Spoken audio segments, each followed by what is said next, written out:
A very good morning, BCA students. Now we are on to the fourth unit, right? The topic is virtual base class, pointers, virtual functions, and how they are implemented. Runtime polymorphism is implemented using virtual functions, right? So we'll touch up all these topics in this unit. Just start with virtual base class. Virtual base class basically हमें ज़रूरत क्यों पड़ी? मैंने आप लोगों को multiple inheritance सिखाया था, right? Multiple inheritance was like this, right? Class A, class B and C are derived from class A, right? And class G is inherited from B and C. That means D is having the public members of the B also, the C also, and the A also, right? The problem is from A, the data members are traveling from this side also. The data members are traveling from this side also. So this is a situation where the ambiguity exists because compiler don't know which copy he has to access. So for avoiding this, we use the concept of virtual base class. Virtual base class, by virtual base class, we make sure that only one copy of A should reach to D, right? With the help of virtual base class, we make sure that only one copy of A is transferred to D, right? The child has, see, what is the concept of basically? The child has two direct base classes, parent 1 and parent 2, which themselves have a common base class, grandparent. The child inherits the traits of grandparents via two separate paths. Make sure two separate paths से एक ही चीज आ रही है. It can also inherit directly as shown by a broken line, right? So the grandparent is sometimes referred to as an indirect base class. Inheritance by a child. Some problem. All the public and protected members of the grandparent are inherited into child twice, via parent 1 also and via parent 2 also. This means child have a duplicate set of members inherited from grandparent. Duplication of inherited members due to multiple paths can be avoided by making the common base class as virtual base class while declaring the direct intermediate base class as virtual. अब इसको हम कैसे करेंगे? When a class is made a virtual base class, C++ takes necessary care. These lines are very important. That's why I have written C++ का compiler. जैसे ही आप virtual keyword लगा दोगे, virtual is a keyword, right? अब जैसे ही हम वो keyword लगाएंगे तो C++ का compiler अपने आप करेगा कि ये जो grandparent है इसकी एक ही कॉपी आए, right? Regardless of how many inheritance, कितने भी inheritance हो, लेकिन इसकी जो ग्रैंड पेरेंट की कॉपी है वो जो चाइल्ड क्लास में आएगी वो सिंगल कॉपी आए, राइट? सो एज कि कोई एम्बिग्यूटी एग्जिस्ट करेगी ही नहीं. C++ takes necessary care to see that only one copy of that class is inherited regardless of how many inheritance on the exist between virtual base class and the derived class. So what is the pattern? We have to just declare the virtual, right? You can see we can declare it virtual. जब आप inherit कर रहे हैं, ये B1 B2 आपने बनाई किससे? A से, right? अब B1 B2 और C आपने किससे बनाई है? ये दोनों किससे बनाई है? A से, right? अब B1 और B2 से आप क्या बना रहे हो? C, right? तो अब आपने यहाँ पे virtual लिखा है, यहाँ पे public virtual लिखा है. We can write both ways, right? We can write virtual public also, we can write public virtual also, okay? We can write both ways. Is that clear? I hope you have a clear knowledge regarding कि कैसे हो रहा है ये. कुछ नहीं किया है मैंने. Class A, right? Class B1 हमारा जो चार्ट बन रहा है क्या बन रहा है? A से दो क्लासेस डिराइव हुई, B1 एंड B2. B1 और B2 से क्लास डिराइव हुई C. अब हमें A को वर्चुअल बनाना पड़ेगा क्योंकि A की दो कॉपी C में आ सकती हैं. उसके लिए हमने जब भी डिराइव करा B1 और B2 को हमने लिख दिया virtual. This means compiler will make assure that only one copy of data is reach to C. Right.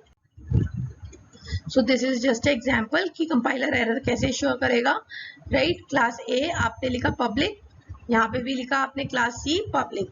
अब क्या हुआ, वॉइड शो की दो कॉपीज आ गई, बी के थ्रू भी और सी के थ्रू भी, राइट। आपने शो कॉल किया, now it will show an error, क्योंकि डी का ऑब्जेक्ट शो क्या है, show is a public function. Public function B के थ्रू भी आ गया और पब्लिक फंक्शन सी के थ्रू भी आ गया। अब डी के ऑब्जेक्ट ने जैसे ही शो कॉल किया, it will show a ambiguity, right? The compiler will give a ambiguity error. Is that clear? So to avoid this error, what will use? You use virtual keyword. ठीक है? Data members and functions of a class A are inherited twice to class D. समझ आ रहा है? दो side से data travel कर रहा है और दोनों साइड से आ जाएगा, तो कंपाइलर को क्या पता कौन सा शो कॉल करूं मैं। कंपाइलर को तो ये नहीं पता ना कि दोनों शो सेम है। जैसे ही हम वर्चुअल कीवर्ड लगा देंगे तो कंपाइलर को पता चल जाएगा, ठीक है मेरे को एक ही कॉपी लगानी है इसकी बेस क्लास की, right. One through class B and the second through class C. When any data or function member of a class A is accessed by an object of class D, ambiguity arises as to which data or function member would be called. One inherited through B, right, और the other inherited through C. कौन से function को call करना है, ए से जो B से आया या जो सी से आया। This confuses compiler and it displays a ambiguity error, right?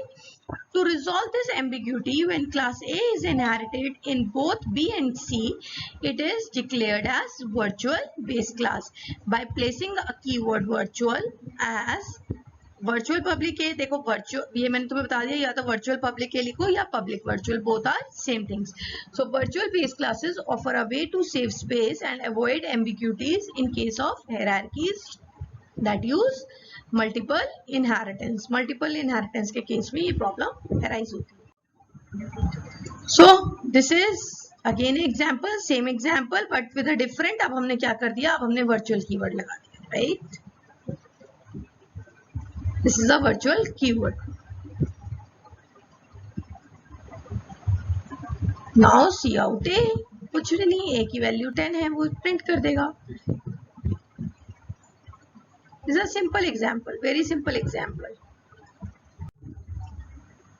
The class A has just one data member A, which is public. This class is virtually inherited in class B and C. Now class B and C become virtual base class as no duplication of data member of A is done. ठीक है, तो अब कोई duplication नहीं है, इसलिए it will be treated as a virtual base class. Now the next topic basically it is before starting to virtual functions या pointers के concept से हमें थोड़ा सा पता होना चाहिए कि constructors how they are called in the derived class, right? So the constructor of derived class receives the entire list of values as its arguments and passes them on the base constructor in order in which they are declared in the derived class. See, declaration जिस basis पे होता है उस basis पे आपके arguments pass कर दिए जाएंगे base class के constructor में. The base constructors are called and executed before executing the statements in the body of the derived constructor. So the general way is जो आपने constructor derived constructor लिखा, right? Arguments लिए, अब base 1 का argument, base 2 का, base 3, base 4, ठीक है, ऐसे जो भी आपके n होंगे उसके पास ये चला जाएगा आर्ग्यूमेंट, राइट। अब इसका एग्जांपल देखते हैं, देखो क्लास 1 डिराइव्ड हुई, राइट। 1 एक कंस्ट्रक्टर बना, int x is the input, ठीक है, शो, राइट। अब 2 देखो इसमें फ्लोट जा रहा है, राइट, इसका भी है। अब डिराइव्ड कौन सी हुई, 3 किससे डिराइव्ड हुई, 1 और 2 से। जब 3 का कंस्ट्रक्टर लिखा, एक इंट है, एक y, एक फ्लोट है और 2 इंट वेरिएबल्स जो कि c और d के हैं। अब ये गया कैसे, देखो कोलन, जनरल सिंटेक्स हमेशा याद रखना, जैसे ही आप लिख रहे हो वैसे ही लिखना है, राइट। कंस्ट्रक्टर नेम क्या होता है, क्लास नेम तो 3 है, फिर int x is the type of the variable, integer है, फिर फ्लोट है वेरिएबल क्योंकि 2 में फ्लोट जा रहा है 2 क्लास में, फिर 2 इंटीजर वेरिएबल्स है, ये देखो c और d, राइट। अब इन्होंने क्या किया, कोलन लगेगा, one is the constructor name of the class 1 and 2 is the constructor of class 2। इसमें हमने क्या पास किया, आर्ग्यूमेंट्स x एंड y, और k और p को जैसे हम करते हैं वैसे ही initialize, right. So this is how the constructor are called in derived class, right. See base class constructor, default constructor in derived class, right. Base class का कंस्ट्रक्टर कैसे डिराइव्ड क्लास में कॉल होगा, राइट। सी आपका एक base class का constructor है, right, एक derived class का कंस्ट्रक्टर है। जस्ट अ ब्रीफ ओवरव्यू कैसे देखो कॉल होता है। बेस क्लास का ऑब्जेक्ट बना बी, राइट। अब बी जब ऑब्जेक्ट बना तो उसने कॉल क्या किया, बेस डिफॉल्ट कंस्ट्रक्टर, राइट। जब D1 बना तो क्या हुआ, बेस डिफॉल्ट कंस्ट्रक्टर कॉल हुआ पहले, फिर डिराइव्ड डिफॉल्ट कंस्ट्रक्टर कॉल हुआ, right. Next time base default, C base has no knowledge about derived, आप इसको समझो। बेस बी कॉल हुआ, बेस बी कंस्ट्रक्टर कौन सा कॉल हुआ, बेस क्लास का एक, मतलब उस टाइम पे डिराइव्ड का कोई मतलब नहीं है कॉल करने का, ठीक है। जब डिराइव्ड का कंस्ट्रक्टर कॉल हुआ तो क्या होएगा, डिराइव्ड का कंस्ट्रक्टर D1 कॉल हुआ, अब ऑटोमेटिकली बेस का कंस्ट्रक्टर कॉल होगा, तो बेस का डिफॉल्ट कंस्ट्रक्टर कॉल हुआ, फिर डिराइव्ड का कॉल हुआ, समझ आया। मतलब पहले बेस का कॉल होएगा, देन डिराइव्ड का कॉल होएगा, राइट। सेम वे जब पैरामीटराइज्ड कंस्ट्रक्टर है तो पहले बेस का डिफॉल्ट कंस्ट्रक्टर कॉल होएगा, फिर डिराइव्ड का पैरामीटराइज्ड कंस्ट्रक्टर कॉल होएगा, राइट।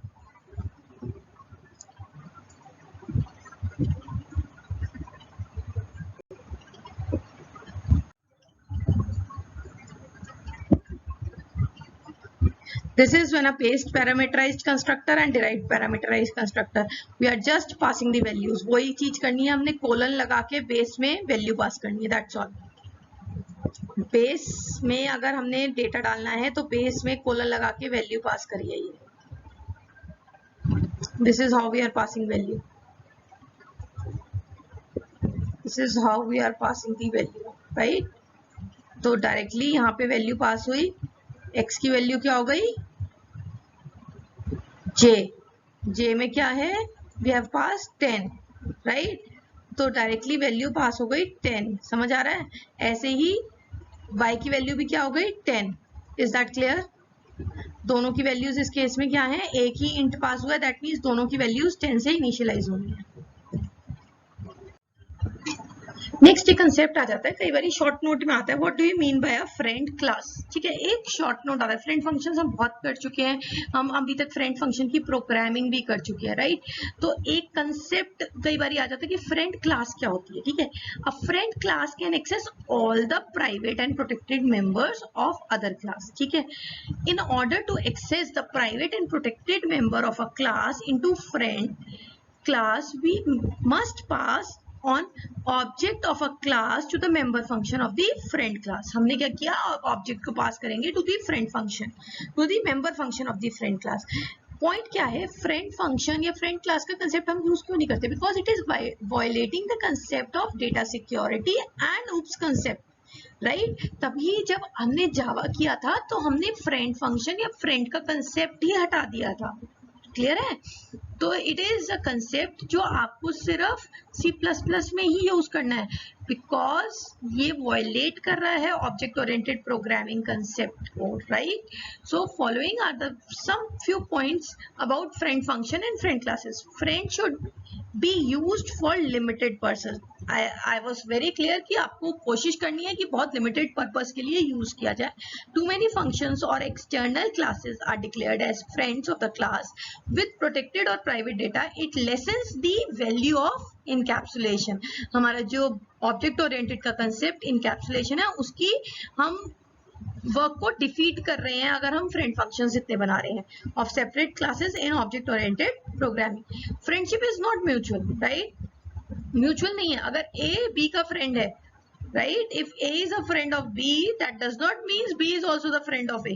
That means अगर A प्राइवेट डेटा एक्सेस कर सकता है B का, इसका मतलब ये नहीं है B भी प्राइवेट डेटा एक्सेस कर सकता है A का, right. And also friendship is not inherited. Inheritance का मतलब आप लोग समझ गए हैं, मतलब कि पेरेंट क्लास से चाइल्ड क्लास में इनहेरिट नहीं होती friendship, right. So this is the example, right? This example is how we can declare a friend class. अब ये देखो एक class बनाई मैंने. I have clearly write friend class square. That means square जो class है वो rectangle की friend है. Is that clear? That means I can access both the public and private data of the rectangle class in the square class. ठीक है, ठीक है.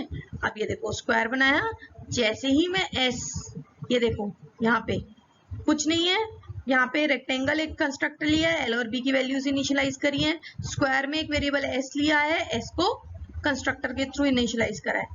Now when we are moving, display function में हमने display किया, but now when we are using, जब display में हमने रेक्टेंगल देखो रेक्ट कॉल किया, right, it is declared in class square class. हमने डिस्प्ले कॉल किया है और रेक्टेंगल के डेटा मेंबर को ऑब्जेक्ट को पास किया है. ये देखो रेक्टेंगल ऑब्जेक्ट पास किया है, but it can access the private data of the class क्योंकि स्क्वायर क्लास उसकी फ्रेंड है.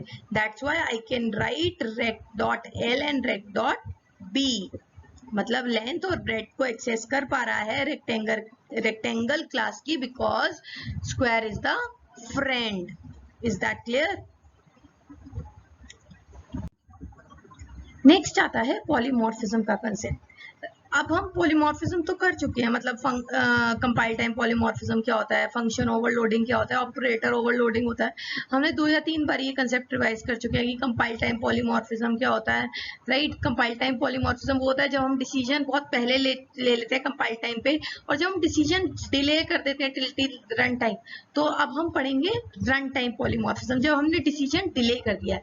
हम एक पार्ट कर चुके हैं पॉलीमॉर्फिज्म का, वो जो चार्ट बनाया था उसका एक पार्ट कर चुके हैं. अब हम नेक्स्ट पार्ट पे हैं उसके, that is run time polymorphism. Basically run time polymorphism का कंसेप्ट इंप्लीमेंट होता है बेस पॉइंटर के थ्रू, वर्चुअल फंक्शंस के थ्रू एंड इनहेरिटेंस के थ्रू. जब ये 3 सारे कंसेप्ट्स मिल जाते हैं तभी हम polymorphism with the help of virtual functions implement कर सकते हैं. ठीक है, इनहेरिटेंस एंड बेस पॉइंटर. ठीक है, सो what is runtime polymorphism? Basically runtime polymorphism is a concept of when virtual function is implemented or when the concept of dynamic binding is implemented. That means the decision of the compiler is delayed till the runtime. Okay, dynamic binding requires the use of pointers to objects. So this is the concept of nothing but the base pointer. We'll discuss. When a base class and derived class has same function, then function in the base class is declared as virtual. When a function is made as virtual, C++ determine which function to use at runtime based on the type of the pointer. Thus, by making base pointer to point to different objects, we can execute different versions of virtual functions. समझ आया? इसका मतलब ये है कि हमारा जो function है वो सेम है, राइट. फंक्शन नेम भी सेम है, फंक्शन सिग्नेचर भी सेम है, मतलब ऑर्डर नंबर टाइप से वो सेम है, राइट. जब भी फंक्शन एग्जीक्यूट होएगा वो पॉइंटर से डिसाइड करेगा कि कौन से पॉइंटर के जो वैल्यू होल्ड कर रहा होगा उसके अकॉर्डिंग हम उस फंक्शन को कॉल करेंगे, राइट. देखो इसमें क्या होता है, देखो signature. Giving new implementation of base class method into derived class is called function overloading. The function in the parent class is called the overridden function and the function in the child class is called overriding function. Overriding is needed when the derived class function has to do some added or differentiation of that base class function.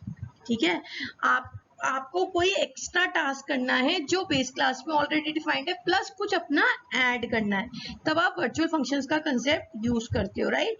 Virtual functions का concept ये होता है that the signature defined in the base class is same and the new implementations can be और extended implementation can be given by the derived.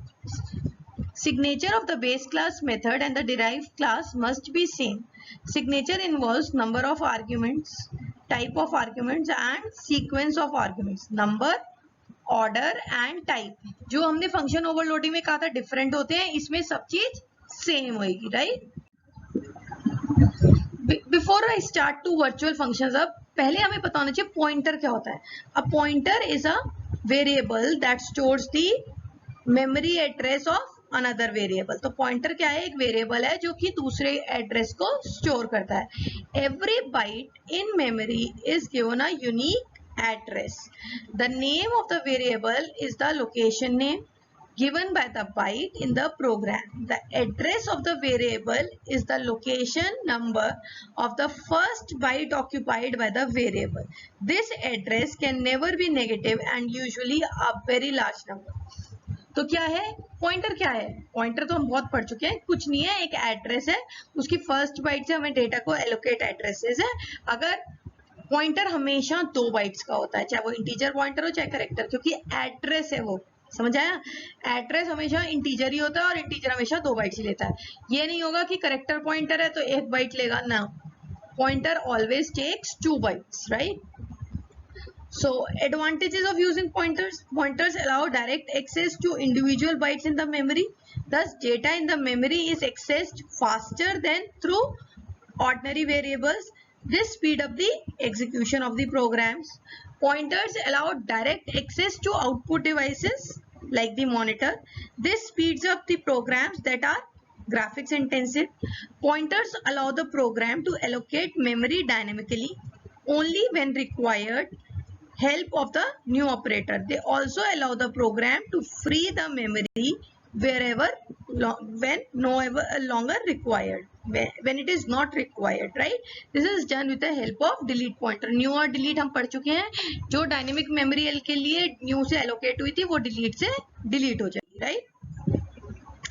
So now we come to the concept of pointer to object. अब हम object को point कर रहे हैं, right. अब हम फिर नेक्स्ट हम बनाएंगे बेस का पॉइंटर, ठीक है. तो पॉइंटर का फर्स्ट कंसेप्ट हमने न्यू और डिलीट में करा था, सेकंड ये है, एंड थर्ड इज जब हम बेस क्लास का पॉइंटर बनाएंगे. So a pointer can point to an object created by the class.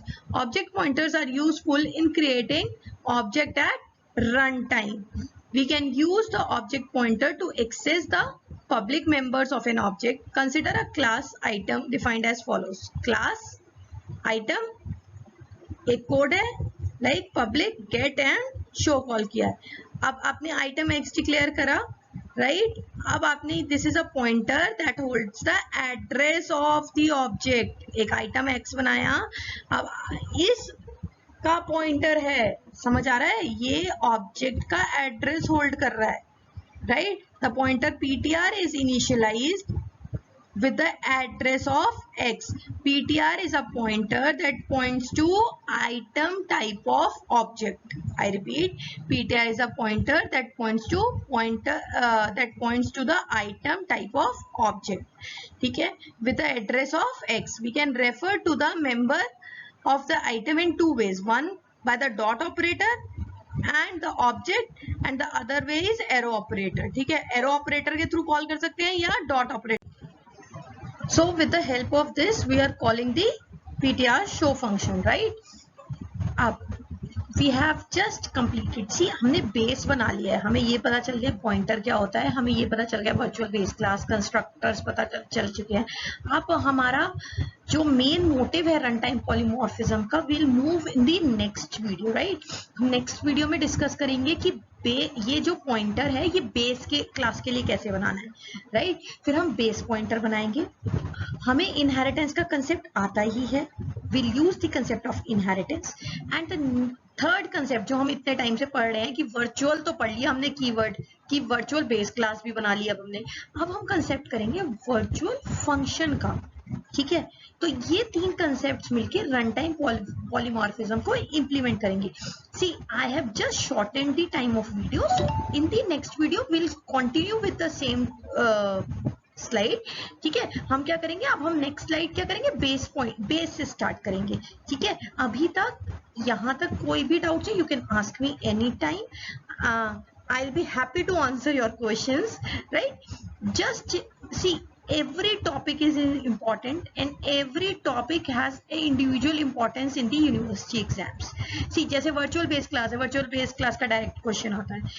How you call a constructor in the derived class, direct questions आते हैं. Questions are very direct, कोई घुमा हुआ सा पेपर नहीं आता, but concept should be strong, कि आपको पता होना चाहिए कि कहाँ कोलन लगना है, कहाँ सेमी कोलन लगना है.